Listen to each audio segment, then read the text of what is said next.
ಪತ್ರಕರ್ತ ಗೆಳೆಯರನ್ನು ಸ್ವಾಗತ ಮಾಡ್ತಾ ಇವತ್ತಿನ ದಿವಸ ಬಸವಣ್ಣ ಬಾಗೇವಾಡಿ ಮಂಡಲದ ಸಭೆಯನ್ನು ನಾವು ಏರ್ಪಾಡು ಮಾಡಿದ್ವಿ ಕೋಲಾರ ಪಟ್ಟಣದಲ್ಲಿ 17ನೇ ತಾರೀಕಿಗೆ ಏಪ್ರಿಲ್ 17ನೇ ತಾರೀಕಿಗೆ ಸಂಜೆ 5 ಗಂಟೆಗೆ ವಿಜಯಪುರ ನಗರದಲ್ಲಿ ಇವತ್ತು ಮೊನ್ನೆ ಏಪ್ರಿಲ್ 7ನೇ ತಾರೀಕಿಗೆ ಮೈಸೂರಿನಲ್ಲಿ ಚಾಮುಂಡೇಶ್ವರಿ ದರ್ಶನ ಮಾಡಿಕೊಂಡು ಕೇಂದ್ರ ಸಚಿವರಾಗಿರ್ತಕ್ಕಂಥ ಸನ್ಮಾನ್ಯ ಪ್ರಹ್ಲಾದ್ ಜೋಶಿ ಅವರಿಂದ ಉದ್ಘಾಟನೆಯಾಗಿ ಇಲ್ಲಿ ಮುಂದೆ ಬರ್ಬೋದು ಮಾಡ್ಕೊಂಡು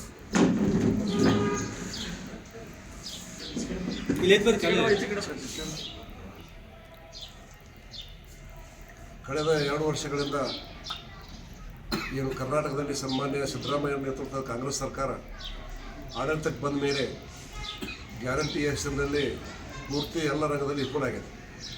ವಿಶೇಷವಾಗಿ ಆರ್ಥಿಕ ದಿವಾಳಿ ಆಗೈತೆ ಕನ್ನಡ ಸರ್ಕಾರ. ಹೆಂಗೆ ದಿವಾಳಿ ಆಗೈತೆ ಅಂತ ಹೇಳಿದ್ರೆ ಹಿಮಾಚಲ ಪ್ರದೇಶದಾಗೂ ಕಾಂಗ್ರೆಸ್ ಐತಿ, ಅಲ್ಲಿನೂ ಹಿಂಗೆ ಗ್ಯಾರಂಟಿ ಕೊಟ್ಕೊಂಡು ಇವತ್ತಲ್ಲಿ MLAಗಳು ಪಗಾರ ತೊಗೋಬೇಡ ಅಂತ ಹೇಳೋಣ. MLAಗಳು ಪಗಾರ ಕೊಡೋಂಗಿಲ್ಲ ಅಲ್ಲಿ ಅಂದ್ರೆ ಆ ಮಟ್ಟಕ್ಕೆ ದಿವಾಳಿ ಆಗೈತೆ ರಾಜ್ಯದ ಹಿಮಾಚಲ ಪ್ರದೇಶ. ಅಲ್ಲಿ ಕಾಂಗ್ರೆಸ್ ಆಯಿತು. ನಮ್ಮದು ಏನು ದೂರ ಇಲ್ಲ, ಉತ್ಪನ್ನ ಭಾಳ ಐತೆ ನಮ್ಮ ಕರ್ನಾಟಕದಾಗ, ಅದಕ್ಕೆ ನಡೆದಂತೆ ಅಷ್ಟೇ ಅದು. ಆದರೆ ಡೆವಲಪ್ಮೆಂಟ್ ಏನೂ ಇಲ್ಲ. ಬೆಲೆ ಏರಿಕೆ ಮಾಡುವಂಥದ್ದು ಅದು ನಿರಂತರ ನಡೆದ್ಬಿಟ್ಟದು.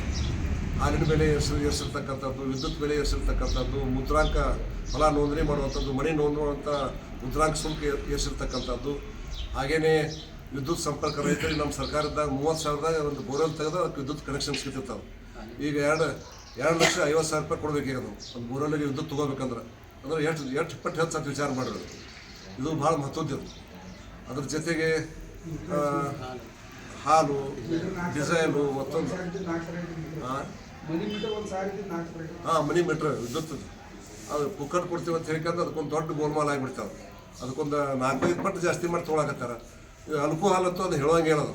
ಅದೇನು ಅದು ಕುಡುಕರು ಹಣೆ ಬರೋದು, ಅದೇನದು ಮುಗಿದೋಗೈತೆ ಅದು ಕತಿ. ಅದು ಅವ್ರಿಗೇನು 2,000 ಕೊಡ್ತಾರೆ, 10,000 ವಸೂಲಿ ಮಾಡಕತ್ತಾರೆ. ಅವ್ರ ಕಡೆ ತಿಂಗಳಿಗೆ 2,000 ಕೊಡ್ತಾರೆ, 10,000 ವಸೂಲಿ ಮಾಡ್ತಾರೆ ಪ್ರತಿ ಮನೆಯಿಂದ. ಅನುಕೂಲ 30,000-40,000 ಕೋಟಿ ಅರ್ಧ ಉತ್ಪನ್ನ ಐತಿ ಬಜೆಟ್ನಾಗ. 4 ಲಕ್ಷ ಕೋಟಿ ಒಳಗೆ 40,000 ಕೋಟಿ ಉತ್ಪನ್ನ ಎಕ್ಸೈಸಿಂದ ಬರ್ತೈತಿ ಸರ್ಕಾರ. ಅವರೇ ಹೆಚ್ಚು ದುಡ್ಡು ಕೊಡೋರು. ಈಗ ಅದಂತೂ ಪೂರ ಸತ್ಯಾನಾಶ ಆಗೈತಿ. ಹೀಗಾಗಿ ಎಲ್ಲ ವಿಚಾರ ಮಾಡ್ಕೊಂಡು ಇವತ್ತು ಜನಾಕ್ರೋಶ ಯಾತ್ರೆ ಅಂತ ಜನರಿಗೆ ಸಿಟ್ಟು ಐತಿ ಇವತ್ತು. ಯಾಕಂದ್ರೆ ಕೋಟ್ ಹಾಕಿದೆವಪ್ಪ ಕಾಂಗ್ರೆಸ್ಸಿಗೆ ಅಂತ ಹೇಳ್ತಾರೆ. ಬೇರೆ ರೂಪದಾಗ ಏನೋ ಆಗಿಬಿಡ್ತೇವೆ. ಅದಕ್ಕೆ ಈ ಸರ್ಕಾರ ಹೋಗ್ಬೇಕಂತ ಎಲ್ಲರದ್ದು ಅಪೇಕ್ಷೆ ಐತಿ. ಮತ್ತು ಕಾಂಗ್ರೆಸ್ದಾಗೂ ಕೂಡ ಇವತ್ತು ಅಲ್ಲಿ ಚಂದ ಇಲ್ಲ. ನೋಡಕತ್ತೀರಿ ನೀವೆಲ್ಲ DK ಶಿವಕುಮಾರ್ ಅವರಿಗೆ ಮತ್ತು ಸಿದ್ದರಾಮಯ್ಯ ಅವರಿಗೆ ದೊಡ್ಡ ಮನ ಬಡ್ದಾಟ ಐತಿ ಸದ್ಯ. ಹೀಗಾಗಿ ಅದು 2 ದಿವಸ ಸರ್ಕಾರ ಇರ್ತದೆ ಗೊತ್ತಿಲ್ಲ. ಅಕಸ್ಮಾತ್ ಸಿದ್ದರಾಮಯ್ಯವ್ರನ್ನ ನಡೆಸ್ತೇವಂತೂ ಸರ್ಕಾರ ಬೀಳ್ತೈತೆ. ಆ ಮಟ್ಟಕ್ಕೆ ಐತೆ. ಇಂಥ ಸಂದರ್ಭದಲ್ಲಿ ನಮ್ಮ ರಾಜ್ಯಾಧ್ಯಕ್ಷರಾಗಿರ್ತಕ್ಕಂಥ BY ವಿಜೇಂದ್ರ ಅವರು, ವಿರೋಧ ಪಕ್ಷದ ನಾಯಕರಾಗಿರ್ತಕ್ಕಂಥ R ಅಶೋಕ್ ಅವರು, ವಿಧಾನ ಪರಿಷತ್ತಿನ ವಿರೋಧ ಪಕ್ಷದ ನಾಯಕರಾಗಿರ್ತಕ್ಕಂಥ ಚಲವಾದಿ ನಾರಾಯಣಸ್ವಾಮಿ ಅವರು ಎಲ್ಲ ಸೇರಿ ಮೊನ್ನೆ ಮೈಸೂರಿನಲ್ಲಿ ಏಪ್ರಿಲ್ 7ನೇ ತಾರೀಕಿಗೆ ಈ ಒಂದು ಜನಾಕ್ರೋಶ ಯಾತ್ರೆಯನ್ನು ಕೇಂದ್ರ ಸಚಿವರಾಗಿರ್ತಕ್ಕಂಥ ಸನ್ಮಾನ್ಯ ಪ್ರಹ್ಲಾದ್ ಜೋಶಿ ಅವರ ಹಸ್ತದಿಂದ ಉದ್ಘಾಟನೆ ಮಾಡಿದ್ದಾರೆ. ಈಗಾಗಲೇ ಸುಮಾರು ಬಹಳಷ್ಟು ಜಿಲ್ಲೆಗಳ ಪ್ರವಾಸ ನಡೀತಾ ಇದೆ. ಅದೇ ರೀತಿ 17ನೇ ತಾರೀಕಿಗೆ ಬೆಳಗ್ಗೆ ಬಾಗಲಕೋಟೆ ಜಿಲ್ಲೆಗೆ ಬರ್ತೈತೆ ಯಾತ್ರೆ. ಸಂಜೆ 5 ಗಂಟೆಗೆ ವಿಜಯಪುರ ನಗರಕ್ಕೆ ಬರ್ತೈತೆ. ವಿಜಯಪುರ ಜಿಲ್ಲೆಗೆ 5 ಗಂಟೆಗೆ ಛತ್ರಪತಿ ಶಿವಾಜಿ ಮಹಾರಾಜರ ಒಂದು ಸರ್ಕಲ್ ಐತಲ್ಲ, ಆ ಸರ್ಕಲ್ಗೆಲ್ಲರೂ ಅಲ್ಲಿ ಕೂಡ್ತಾರೆ. ಅಲ್ಲಿಂದ ಪಾದಯಾತ್ರೆ ಮುಖಾಂತರವಾಗಿ ದರ್ಬಾರ್ ಹೈಸ್ಕೂಲ್ಗೆ ಹೋಗ್ತೈತಿಲ್ಲ. ದರ್ಬಾರ್ ಹೈಸ್ಕೂಲ್ನಾಗ ಒಂದು ದೊಡ್ಡ ಸಭೆಯಾಗಿ ಮಾರ್ಪಾಟಾಗತ್ತೆ. ಹೀಗಾಗಿ ಕನಿಷ್ಠ ನಮ್ಮ ಜಿಲ್ಲೆಯಿಂದ ಒಂದು 15,000-20,000 ಜನ ಸೇರಿಸ್ಬೇಕು ಅಂತಕ್ಕಂಥ ಒಂದು ಗುರಿಯನ್ನು ನಾವು ಇಟ್ಕೊಂಡಿದ್ವಿ ಜಿಲ್ಲೆಯಿಂದ. ಅದಕ್ಕೆ ಜನ ಕರೆದ್ರೆ ಬರ್ತಾರೆ. ಈಗ 6 ಶಿಫ್ಟ್ ಐತೆ ಜನರಿಗೆ ಇವತ್ತು. ಹೀಗಾಗಿ ಅದ್ರ ಜೊತೆಗೆ ಇವತ್ತು ನಮ್ಮ ಬಸವಣ್ಣ ಮಂಡಳದ ಕೂಡ ಇವತ್ತು ಪೂರ್ವಭಾವಿ ಸಭೆಯನ್ನು ಇಲ್ಲಿ ಕೋಲಾರದಾಗ ಮಾಡ್ಯಾರ. ಈಗಲೂ ಕೂಡ ನಮ್ಮಲ್ಲಿಂದ 5 JDP ಬರ್ತಾವೆ, 2-3 ಪಟ್ಟಣ ಪಂಚಾಯತ್ ಬರ್ತಾವೆ, 1 ಪುರಸಭೆ ಬರ್ತೈತಿ. ಈ ಎಲ್ಲ ಸೇರಿ ಕನಿಷ್ಠ ಒಂದು 1000 ಸಂಖ್ಯೆ ನಮ್ಮ ಬಾಗೇವಾಡಿ ಕ್ಷೇತ್ರದಿಂದ ಯಾತ್ರೆ ಬರಬೇಕು ಅಂತಕ್ಕಂಥ ವಿನಂತಿಯನ್ನು ಮಾಡಿದ್ದೀವಿ. ಮತ್ತು ಜಿಲ್ಲಾ ಪಂಚಾಯತ್ ವೈಸ್ ಉಸ್ತುವಾರಿಗಳನ್ನು ನೇಮಕ ಮಾಡಿವಿ ಇವತ್ತು ನಾವು ಇಲ್ಲಿ. ಉದಾಹರಣೆಗೆ ಇಲ್ಲಿ ಮುಳವಾಡ ಜಿಲ್ಲಾ ಪಂಚಾಯತಿ ಅಖಿಲಗೌಡರ ನೇತೃತ್ವದಲ್ಲಿ, ಅಲ್ಲಿ ಕೊಳಸಂಗಿ ಜಿಲ್ಲಾ ಪಂಚಾಯತ್ ವಿಜಯಕುಮಾರ್ ಪೂಜಾ ಅವರ ನೇತೃತ್ವದಲ್ಲಿ, ಹುಬ್ಬಳ್ಳಿ ಜಿಲ್ಲಾ ಪಂಚಾಯತಿ ಅಧ್ಯಕ್ಷ ಸಿದ್ದರಾಮ ಕಡ್ಕೆ ಅವ್ರ ನೇತೃತ್ವದಲ್ಲಿ, ಹೀಗೆ ಎಲ್ಲ ಜಿಲ್ಲಾ ಪಂಚಾಯತಿಗೆ ಮತ್ತು ನಗರಕ್ಕೆ ನೇಮಕ ಮಾಡಿವ. ಅವ್ರ ಮುಖ ಕೋಲಾರಲ್ಲಿ ಸಿಟಿ ಪಟ್ಟಣಕ್ಕೆ ಕಲ್ಲಪ್ಪ ಸೊಂಡದ ಮಾಜಿ ಪಟ್ಟಣ ಅಧ್ಯಕ್ಷರು ಮತ್ತು ಎಲ್ಲ ಸದಸ್ಯರು ಸೇರಿ ಅವ್ರಿಗೆ ಟೀಮ್ ಮಾಡಿವಿ. ಎಲ್ಲರೂ ಸೇರಿ ಅವತ್ತೊಂದು ದೊಡ್ಡ ಸಂಖ್ಯೆ ಒಳಗೆ ಕನಿಷ್ಠ ಒಂದು 1000 ಸಂಖ್ಯೆ ಬಾಗೇವಾಡಿ ಕ್ಷೇತ್ರದಿಂದ ಬರಬೇಕಂತ ಮಾಡಿದ್ದೀವಿ. ಅವು ಒಂದು ದೊಡ್ಡ ಯಾತ್ರೆ ಇವತ್ತು ಅಲ್ಲಿ ವಿಜಯಪುರ ಆಗ್ತೈತಿ.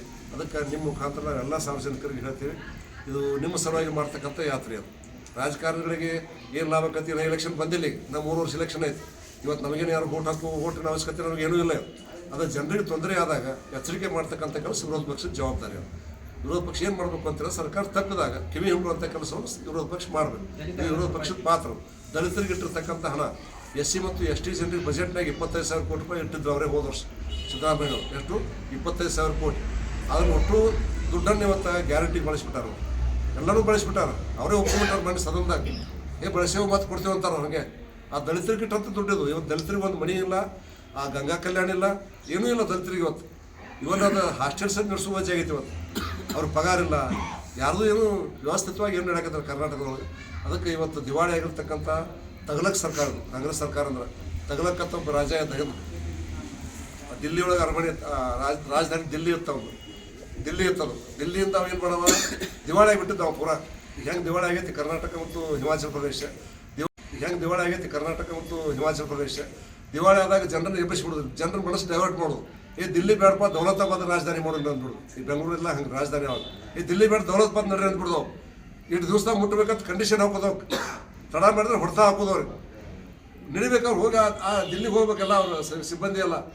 ಯಾರು ಕುದುರೆ ಮ್ಯಾಗ ಹೋಗ್ಬೇಕು, ಯಾರು ರಥದ ಮ್ಯಾಗ ಹೋಗ್ಬೇಕು, ನಡ್ಕೊತ ಹೋಗ್ಬೇಕು. ದಿಲ್ಲಿ ದೌಲತಾಬಾದಕ್ಕೆ ಹೋಗ್ಬೇಕು. 6 ತಿಂಗಳು ಹೋದ್ಬಿಟ್ಟು ದೌಲತ ಬೇಡ ದಿಲ್ಲಿಗೆ ನಡೆಯೋದು. ಮತ್ತೆ ಮಾಡ್ಯಾರ. ರಾಜನ ಪರಿಸ್ಥಿತಿ ಎಲ್ಲಿಗೆ ಬಂತಂದ್ರೆ ತೊಗಲಿನ ದುಡ್ಡು ಮಾಡಿದಾವು. ಇತಿಹಾಸ ಅದು. ತೊಗಲಿನ ದುಡ್ಡು ಯಾರು ಮಾಡಿಲ್ಲ, ಯಾರು ರಾಜ ಜಗತ್ತಿನೊಳಗೆ. ಅಂದರೆ ಕಂಚ ಹಿಡಿದು ಸಿಗಲಿಲ್ಲ ಅವ್ನಿಗೆ, ತಾಳಿ ಪತ್ರ ಅವು ಸಿಗಲಿಲ್ಲ ಅವನಿಗೆ. ಅಂದರೆ ತೊಗಲಿನ ದುಡ್ಡು ಮಾಡುವಂಥ ಪರಿಸ್ಥಿತಿ ತಗಲಕ್ ರಾಜ ಹೋಗಿತ್ತದು.